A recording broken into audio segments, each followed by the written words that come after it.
Hoje a gente vai falar sobre 2 casos ao mesmo tempo, tá? São 2 casos de retratamento em pré-molares, onde um estava com a cerâmica fraturado e o outro chegou a cair a coroa com o núcleo. Por conta desses 2 casos, a gente vai falar hoje sobre isolamento absoluto, remoção de núcleo e PDS, que é o selamento imediato da dentina, pré-endodontia, seleção de adesivo, preparo sem pino, definição desse preparo e a cimentação da coroa. E aproveita também para já dar o seu like agora, também já dá o hype aí no vídeo, para você não perder nada disso enquanto eu tô falando, então aproveita agora que vai rolar a vinheta, vai ali, dá o like, dá o hype.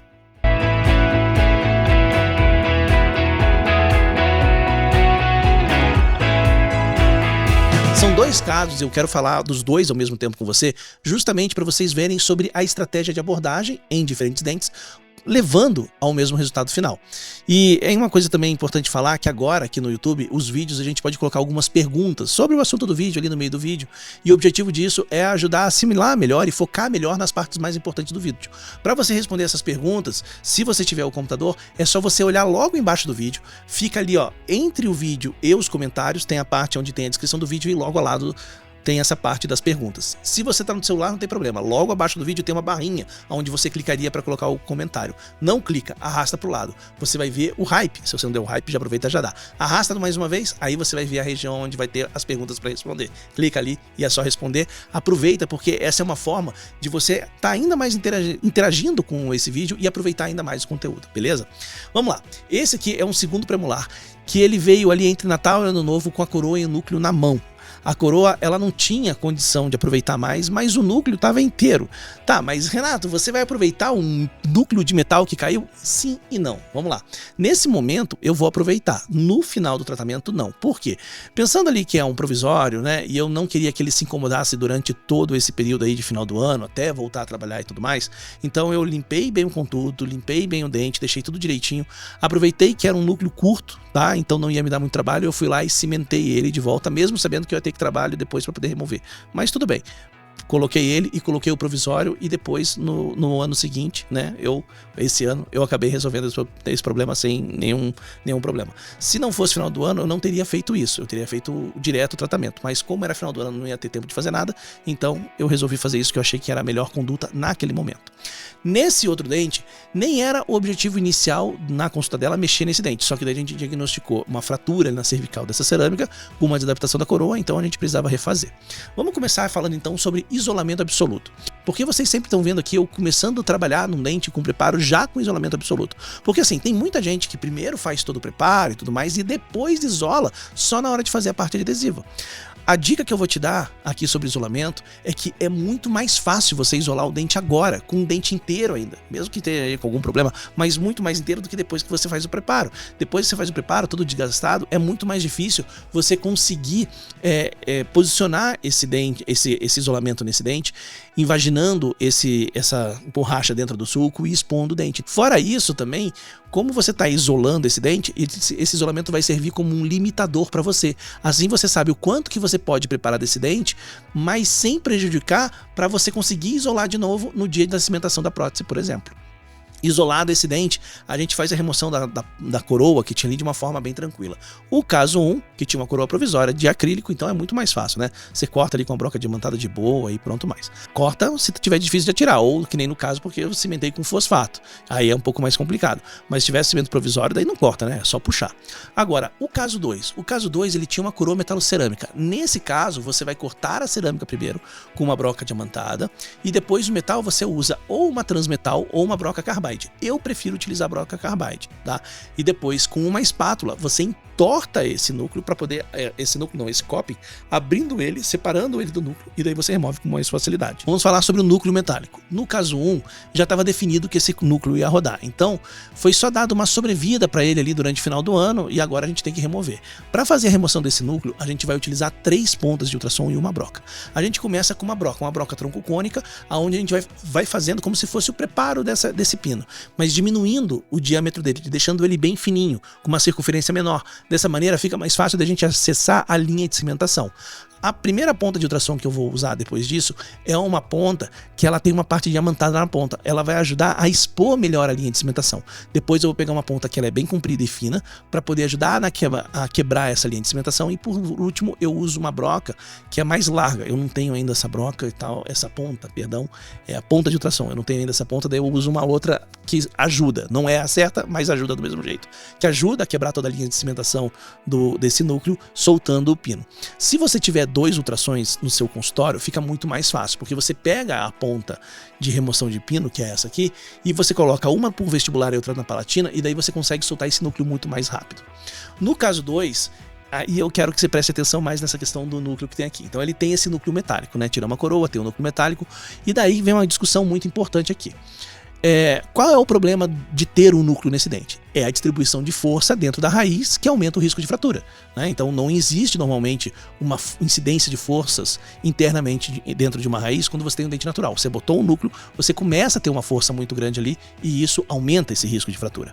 Mas nesse caso você ainda tinha muita estrutura de dente, principalmente ali na vestibular. E isso é muito bom, porque quanto maior é a quantidade de dente remanescente acima do término do seu preparo, menor é o impacto desse núcleo nesse remanescente. Ou seja, quanto mais remanescente você tiver acima do término do preparo, mais as forças vão se concentrar nessa região e menos vai incidir sobre a raiz. E isso diminui o risco de você ter uma fratura. Agora, vale falar que se eu estivesse fazendo esse dente pela primeira vez, se eu não tivesse nada, pode ter certeza que nunca que eu colocaria um núcleo nesse dente, né? Na verdade, eu não teria colocado nenhum pino e provavelmente, muito provavelmente, eu não teria feito nenhum preparo de coroa total. Mas quando você já tem um pino numa situação como essa, para você remover ele, muitas vezes você vai precisar desgastar muito dessa estrutura do dente que você tem ali. E daí que você tem que considerar o que é pior, a perda dessa estrutura coronária ou a manutenção desse núcleo. E na maioria das vezes, na maioria das situações, assim como essa, remover o núcleo a custas dessa estrutura que você ainda tem ali é muito pior pensando em longevidade. Eu queria justamente saber de você disso, tá? Qual é o seu limite para você remover ou manter um núcleo metálico fundido num dente do paciente numa situação parecida com essa, por exemplo?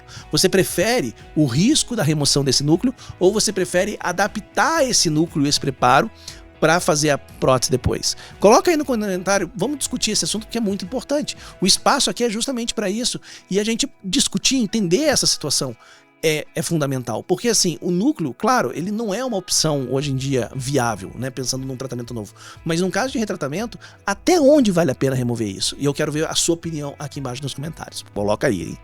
Tá, vamos lá.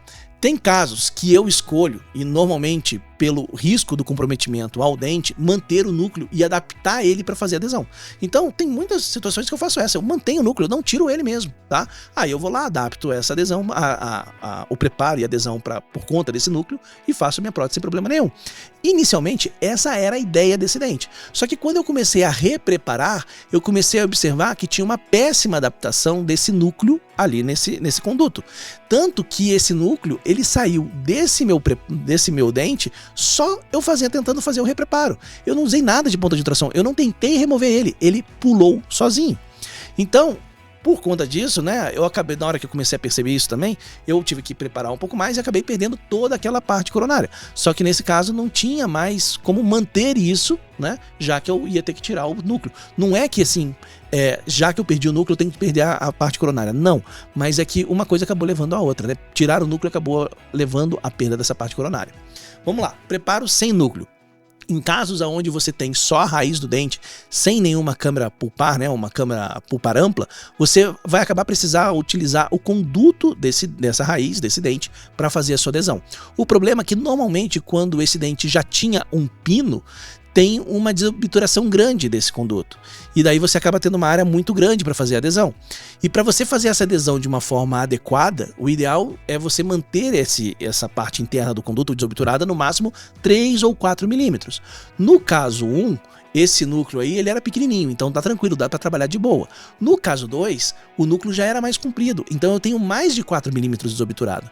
Então eu preciso que ou reobture esse canal, desde que ele esteja bom, ou No caso de uma qualidade de endodontia ruim, igual era esse caso, né, até por conta que tinha ali um pouco de cárie, contaminação e tal, a gente precisa retratar esse canal e depois de retratar a gente vai deixar ele desobturado, cerca ali de 4 milímetros, né, e que nem eu falei, se a endo fosse boa não precisava refazer a endo, era só preencher. E assim, importante frisar que durante a endo acontecem algumas coisas, por exemplo, o uso de alguns produtos químicos e também de material obturador que acaba contaminando a dentina e diminuindo muito a capacidade de adesão desse substrato. Isso vai prejudicar depois você fazer a sua prótese final. É aí que entra o IPDS, que é o selamento imediato da dentina pré-endodontia. Ou seja, eu vou fazer a adesão selando toda a dentina que você tem ali nesse dente, nessa região que é importante para mim, para eu poder reconstruir esse munhão, fazer esse preparo, protegendo essa dentina do tratamento endodôntico. Dessa maneira, eu vou garantir uma melhor qualidade de adesão para a minha restauração final. Fica tranquilo que eu explico isso muito bem nesse vídeo aqui, ó, que é o IPDS, tá? Tem um card aqui em cima, é só clicar para você poder assistir, também tem um link na descrição dele, não se preocupa, se você clica dele não vai direto, ele fica ali armazenado para você ver logo depois desse vídeo, tá? Mas assim, nesse caso aqui, que é o caso 2, eu selei toda a dentina, tá? Tanto dentro do conduto, na região que eu queria, como também no término, eu também aproveitei para levantar as margens do preparo, dessa maneira vai facilitar para o endodontista fazer o isolamento, fazer a endo, sem nenhum risco de contaminação, nem do próprio tratamento que ele está fazendo, e muito menos, no meu ponto de vista, da dentina, que ela já está protegida, que é tão importante para minha adesão.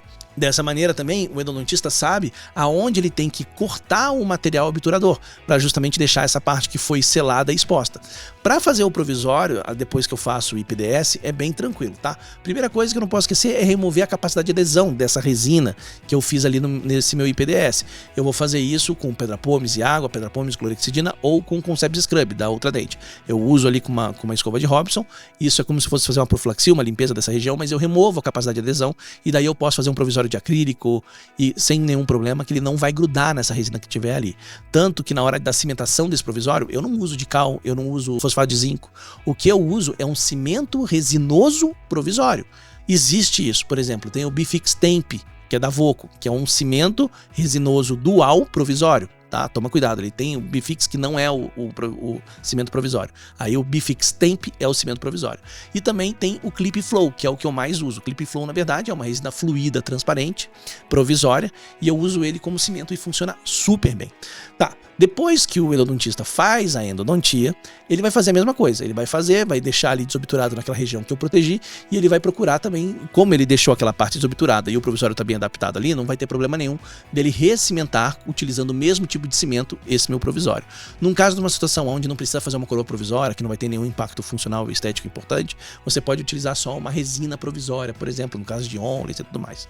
Mas vamos lá, seleção de adesivos. Durante todo esse processo de fazer esse dente, a gente vai acabar utilizando adesivo algumas vezes, principalmente ali na hora do IPDS. Depois que esse dente volta da endodontia, a gente precisa reconstruir esse preparo, fazer um munhão para a nossa coroa, e é claro também na hora da cimentação. Tem como você utilizar só um tipo de adesivo, uma marca de adesivo durante todo o tratamento em todas essas etapas, né, em cada uma dessas situações. Mas também tem como você usar diferentes tipos de adesivo em cada etapa, não tem problema. Então assim, por exemplo, no caso 2 eu fiz o IPDS e no caso 1 eu fiz direto a construção ali do meu preparo, do meu munhão do meu preparo. Para esses dois casos diferentes, eu escolhi utilizar o OptiBond FL para fazer essa primeira adesão na dentina, fazer o selamento dessa dentina e a construção desse meu munhão, e futuramente, no caso 2, e agora, no caso 1, fazer a construção desse munhão. Mas assim, eu poderia utilizar para qualquer um desses dois casos, um outro adesivo, por exemplo, o Clearfill, sem problema nenhum. Aliás, normalmente dentro do conduto, eu prefiro mais utilizar o Clearfill do que utilizar o OptiBond FL, mas dá para usar os dois tranquilamente, sem problema nenhum. No caso 2, como vai ter o retorno desse paciente da endo, e nesse caso, quando você for fazer a construção desse seu munhão, você vai ter uma situação um pouco diferente, você não vai ter mais dentina exposta. Na verdade, pode até ser que você tenha dentina exposta. Você tem que avaliar isso, porque se você tiver uma dentina exposta, isso pode acontecer por conta mesmo da instrumentação do endodontista, eles podem remover um pouco da resina que você fez ali, do seu IPDS, ou às vezes ele pode não ter obturado ali exatamente na altura que você definiu, mas de qualquer maneira você vai olhar se tem alguma dentina exposta ainda, e daí você talvez tenha que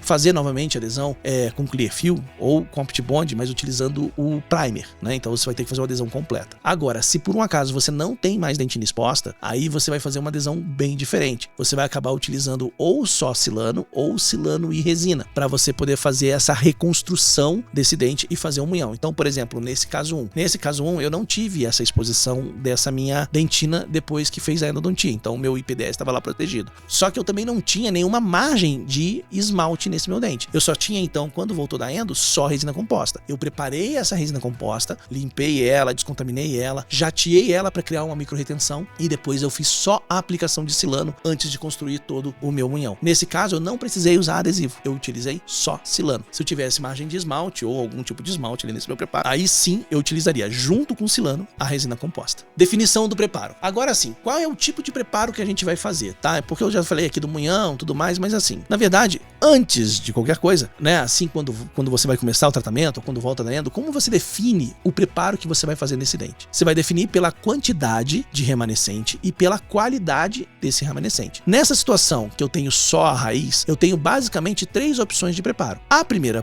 preparo é fazer um preparo tradicional, fazer um munhão. Eu não estou discutindo aqui, por exemplo, como vai ser o término desse preparo, tá? Se vai ser um término vertical, horizontal, não importa nesse momento, mas você tem um munhão. É isso que importa, é um munhão. E esse munhão, ele pode ser feito utilizando um pino ou sem utilizar pino. A segunda opção é não ter um munhão e utilizar o conduto para segurar diretamente a sua peça protética, né? Ou seja, fazer uma endocrawl. Normalmente a gente faz endocrawls quando a gente tem uma câmara pulpar maior. Nesse caso, a gente não tem uma câmara pulpar ali de qualidade para poder trabalhar. Então, nesse caso, se fosse optar por fazer uma endocrawl, a gente ia acabar utilizando realmente até o conduto desse dente para poder segurar essa coroa. A terceira opção que a gente tem é fechar o conduto na altura gengival ali, ó, se é que a raiz estivesse nessa altura, e fazer um preparo completamente plano, né? Completamente plano. E cimentar a prótese plano com plano. A escolha de qual preparo que você vai fazer tem muito a ver com qual é o dente que você está reconstruindo e a posição desse dente na boca. Além daquilo que eu falei também, do remanescente, a qualidade do remanescente. Mas e para esse caso aqui? Esse caso que a gente tem esses premolares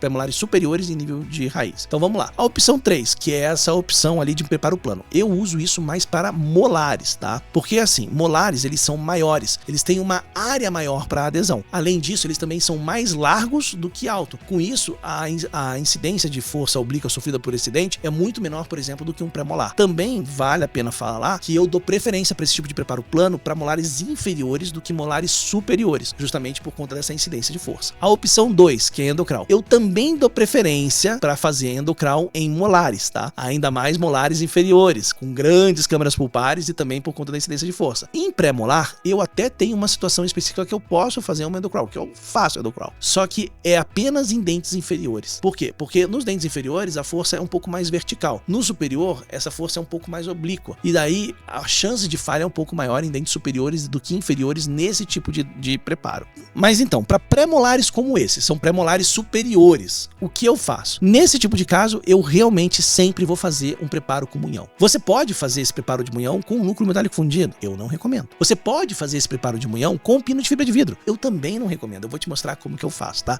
Eu vou te explicar exatamente como eu faço esse munhão sem pino. Mas se você realmente quiser dominar essa odontologia restauradora baseada em adesão, em biomimética, entender por que não usar pino, como evitar preparos totais e conseguir fazer restaurações que mesmo sem o pino você tem grande longevidade, com muito menos risco de fratura catastrófica, eu juntei para você os meus 2 cursos que te ensinam tudo isso numa oportunidade única. Você vai ter o combo Only e No Post. São os 2 cursos juntos. Normalmente a gente vende eles separados e eles custariam separados mais de R$1.000. Aqui, com eles junto nesse combo, você vai ter mais de 60% de desconto para levar os 2, tá? Esse é um preço para realmente você não deixar essa oportunidade passar. E não é só o preço não, tá? É mais segurança clínica que você vai ter junto com esses 2 cursos. Com o No Post, você vai parar de ficar desgastando a raiz do dente, deixando ela mais fraca para colocar um pino. Você vai aprender a fazer um núcleo de preenchimento de alta qualidade, usando a biomecânica das fibras, né, de resinas com fibras ao seu favor. E com o curso Only, você vai dominar preparo, adesão, elevação de margem profunda e garantir uma longevidade muito maior para suas restaurações. Levar esses 2 cursos significa que você vai dominar o ciclo completo. Porque você vai aprender desde realizar esses tratamentos em dentes vitais, como também em dentes endodonticamente tratados. Desde antes da endodontia até a cimentação adesiva, igual eu estou te mostrando aqui. É o caminho mais curto para você subir de nível e entregar muito mais qualidade nos casos que você realiza para o seu paciente. E eu tenho mais uma coisa, tem muito caso clínico nesse curso para você aprender junto ali, tudo descrito ali ó, no passo a passo. E para você aproveitar essa condição, o link tá aqui embaixo na descrição desse vídeo, também tá fixado aqui embaixo nos comentários, ou então você pode clicar no card que tem aqui em cima, ou então escanear o QR Code. Lembra que essa é uma condição especial, não precisa de cupom de desconto, o preço já tá arrumadinho para você ali ó, com mais 60% de desconto, é só clicar no link e aproveitar. Mas aproveita mesmo, porque é só uma semana que vai estar válido essa condição especial. Vamos lá. Preparo de munhão sem pino. A primeira coisa que você tem que entender, como eu sempre falo, é que em casos como esse você não vai utilizar o Rebond ou Everex para ser um substituto do pino que você não está utilizando, porque o pino ele tem como objetivo realmente reter o munhão. O Rebond e Everex eles não têm a função de reter o munhão ou reter a coroa, eles têm a função de aumentar a resistência. É muito diferente. Quem tem a função de reter o munhão, reter a coroa é a adesão. Ou seja, no caso 2 que você teve ali o IPDS, né, ele foi para endo lá atrás, você já estava preparando esse substrato para essa adesão desde aquela hora, né, justamente para poder já reter esse munhão, preparando essa adesão, o IPDS, para reter esse munhão. O uso do Rebond e ou do Everex, ele é super recomendado, mas ele é um diferencial e não o fundamental. O fundamental é a adesão. O Rebond, se você utilizar, normalmente você vai colocar ele contra a parede da raiz ali. Ele vai sair de dentro da raiz, ele não pode fazer um U, tá? Então ele vai sair uma, duas fitas ali de dentro dessa raiz, desses 4 milímetros que você deixou ali desobturado, bem encostadinho na parede, subindo até para fora da raiz, naquela região onde você onde você imagina que vai ficar determinado ali o seu preparo do munhão. Ele não pode ficar para fora do munhão, ele tem que estar contido depois na resina que você vai utilizar para construir nesse munhão. Essa fita você pode colocar, que nem eu falei, uma ou duas, ela pode ficar uma na vestibular e uma na palatina, ou uma em cada proximal. Tudo depende do formato do conduto, tá? Então, por exemplo, no caso 1, você tinha ali as paredes proximais, as paredes proximais uma área maior, enquanto o vestibular e palatina é mais estreito, igual normalmente no pré-molar. Então eu coloquei nessas duas paredes proximais essas fitas, para poder eu ter esse espaço, colocar a fita adequada e fazer a construção desse meu munhão. Só que tem uma coisa que eu não tenho, essa parte da filmagem desse dente, acabou não dando certo ali a filmagem, mas não tem problema, porque você que é membro aqui do canal, tem justamente esse vídeo aqui, ó, que mostra exatamente um caso muito parecido como eu coloco essas fitas de Rebond. Agora, não só esse caso aqui tem, não, tem centenas de casos ali exclusivos para membro aqui do nosso canal. Inclusive, nessa semana eu subi 2 casos novos, que são exatamente os casos desse vídeo, só que com uma explicação ainda mais detalhada, mostrando os materiais que foram utilizados, os tempos de aplicação dos produtos, ou seja, tem muito mais informação para você entender realmente como que foi executado a técnica em cada um desses 2 dentes. Esses vídeos eles são exclusivos para membros. Quem é membro aqui do canal tem acesso a casos como esse, casos completos, e também aulas completas aqui. Se você é membro, é muito fácil, é só você clicar no cardzinho que tá aqui embaixo, e também os 2 vídeos novos, tem os links aqui embaixo na descrição, e você consegue acessar eles para você assistir logo depois desse vídeo aqui. Agora, se você não é membro, não tem problema, tem o botão aqui embaixo, seja membro, eu boto aqui o card também para você nunca perder o link quando você precisa, ou também tem o QR Code, e dessa maneira você consegue ser membro e aproveitar mais de uma centena de vídeos exclusivos que a gente tem aqui para você que é membro. Vamos lá, caso 1, presta atenção que ele tem um detalhe importante, tá? Olha como o conduto era pequeno, e eu já não tinha câmera pulpar, então eu não tenho uma área aqui adequada para eu poder conseguir colocar um Rebond da maneira correta. Então nesse dente eu não consegui usar Rebond. Ah, Renato, mas você aperta o Rebond. Não, não pode. Você não pode pegar aquela fita de Rebond e comprimir ela dentro do conduto, fazendo como se fosse um chumacinho ali dentro. Não pode, tá? Então nesse caso eu utilizei só o Everex. Nesse caso eu acabei colocando primeiro o Everex Flow, que ele vem preenchendo toda a parte do conduto, e na parte que seria ali da parte externa, ali no miolo do meu munhão, eu utilizei o Everex posterior. Depois de fiz a polimização, e depois disso eu recobri tudo com resina composta, dando o formato final desse meu preparo, né? Ou você vai fazer isso, no teu caso, dando o formato final que você deseja. E depois, é claro, é só finalizar o preparo com brocas. E é importante, se durante o uso das brocas para finalizar o preparo, se você tiver a exposição da dentina, por exemplo, do término, isso às vezes acontece, então você está refinando o preparo e tal, e daí às vezes acaba removendo um pouco mais a resina e expondo uma parte do esmalte desse teu preparo. Faz de volta a limpeza daquela região e faz de novo o selamento da dentina ali com o adesivo, pode ser o Optibond FL, pode ser o Clearfill, e um pouquinho de resina Flow, que é o Resin Coating, para você selar novamente essa dentina. No final do seu preparo, você não pode ter dentina exposta. Você tem que ter o teu preparo só em esmalte ou com resina e esmalte, nunca com dentina exposta. Pronto, o seu preparo tá pronto. Para fazer o provisório, não esquece, tá? Você precisa remover a capacidade de adesão dessa resina com uma profilaxia, com septic scrub, pedra pomes e água, pedra pomes miligramas de clorexidina, reembasa o provisório, faz o provisório, aguarda alguns dias para a saúde gengival ficar de acordo, se for necessário vai ter que retocar o preparo, se for necessário ter que retocar o preparo, fazer desse de novo, você faz, arruma o provisório, e na hora que você tiver uma gengiva saudável, com a posição do teu preparo adequada, aí sim você faz a moldagem. E daí agora a gente vai para a cimentação da coroa. Eu quero fazer um vídeo aqui muito específico, detalhando e explicando o preparo de uma cerâmica para a cimentação, porque eu tenho visto que algumas pessoas estão ignorando um passo muito importante que compromete muito a qualidade da sua cimentação. Ele leva a falha justamente nessa união do cimento com a cerâmica. Então, eu vou preparar um vídeo sobre isso, tá? Mas nesse caso aqui, eu quero explicar para você o que eu tô usando, porque eu tô usando. Nesse caso aqui, eu tô utilizando cerâmica para minha restauração final. Mais especificamente, eu tô utilizando silicato de lítio monolítico, apenas maquiado. Já vou explicar sobre isso. A marca desse meu silicato de lítio que eu tô utilizando é da Ivoclar, é o Emax, o sistema Emax Press, tá? Emax Press, né? Eu falo Emax.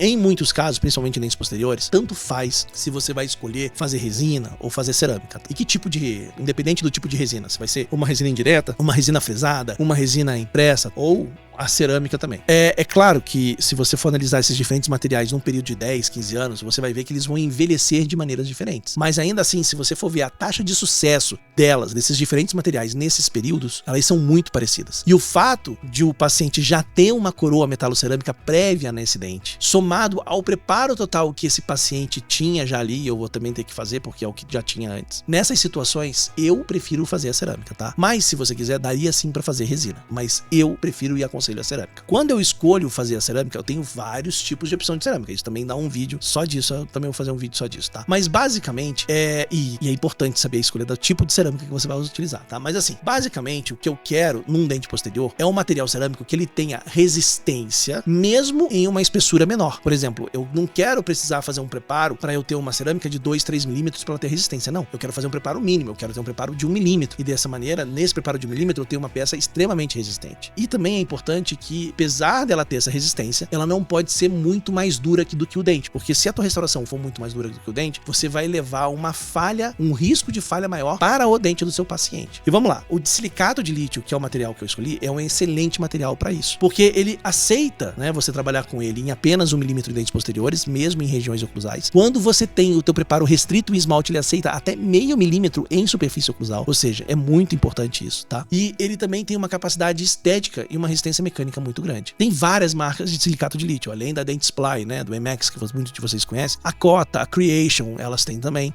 Só que a mais famosa realmente é o Emax da Ivoclar. E você tem duas opções de Emax. Você tem o Emax Press, que ele é um silicato de lítio que ele vem numa pastilha para você injetar e dar o formato dessa sua coroa, do only, o que for. Ou você tem o Emax CAD, que é um silicato de lítio que ele vem num bloco ou num disco e você coloca na fresadora para poder fresar. Os dois funcionam do mesmo jeito. Eles são excelentes. Mas realmente existe uma pequena diferença, pequena, mas considerável diferença de resistência entre esses dois. Normalmente, a cerâmica fresada, ela é mais resistente, mas nada que faça ela ser uma escolha superior do que o Emax Press. Não, nada disso, né? Até mesmo porque a maioria dos casos, mesmo com você escaneando o dente do paciente, é muito mais fácil. Hoje em dia caiu muito o preço, né, desses sistemas pro laboratório, mas ainda assim, é muito mais fácil o teu técnico ele injetar uma cerâmica do que ele fresar uma cerâmica. Por quê? Porque o custo de injetar é muito menor ainda do que o custo de fresar. Então assim, um detalhe importante também do silicato de lítio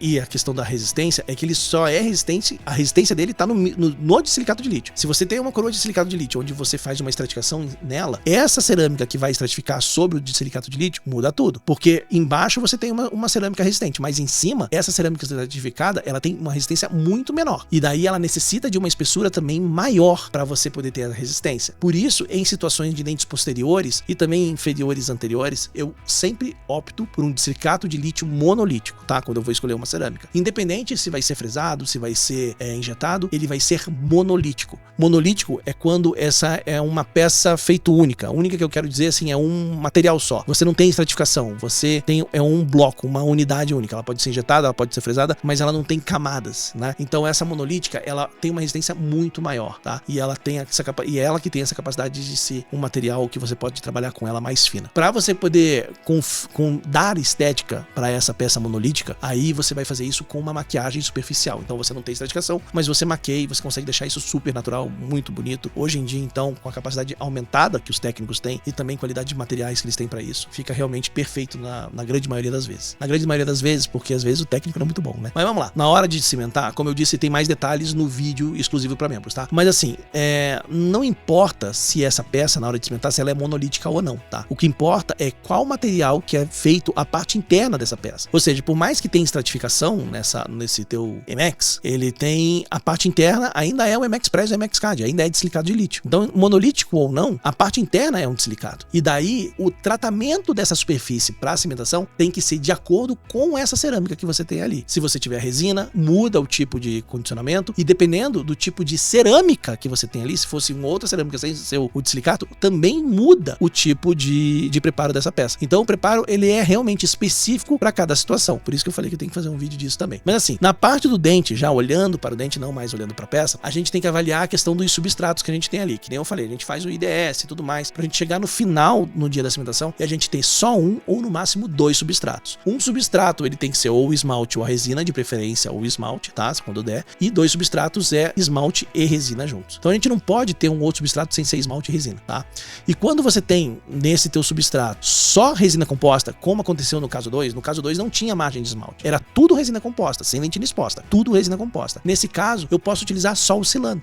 Agora, no caso 1, que eu tenho a margem de esmalte, além do silano, eu também vou ter que utilizar o adesivo. Tem até vídeo no canal aqui que eu explico essa situação de usar só silano e adesivo e tudo mais. E na hora da escolha do cimento resinoso, como eu tenho peças com boa translucidez, eu posso largar a mão do uso de cimentos duais e utilizar um cimento resinoso fotoativado, que é muito melhor, traz muito mais segurança, estabilidade e longevidade para minha cimentação adesiva, igual eu falo para vocês aqui nesse vídeo. Mas se você tá querendo aprender comigo todos esses passos de como fazer casos como esse, tá fácil. É só fazer como eu te falei antes e clicar aqui, ó, nesse link aqui para fazer a sua inscrição agora e aproveitar essa super promoção do combo dos cursos Only no post. Te vejo lá. Um beijo e tchau.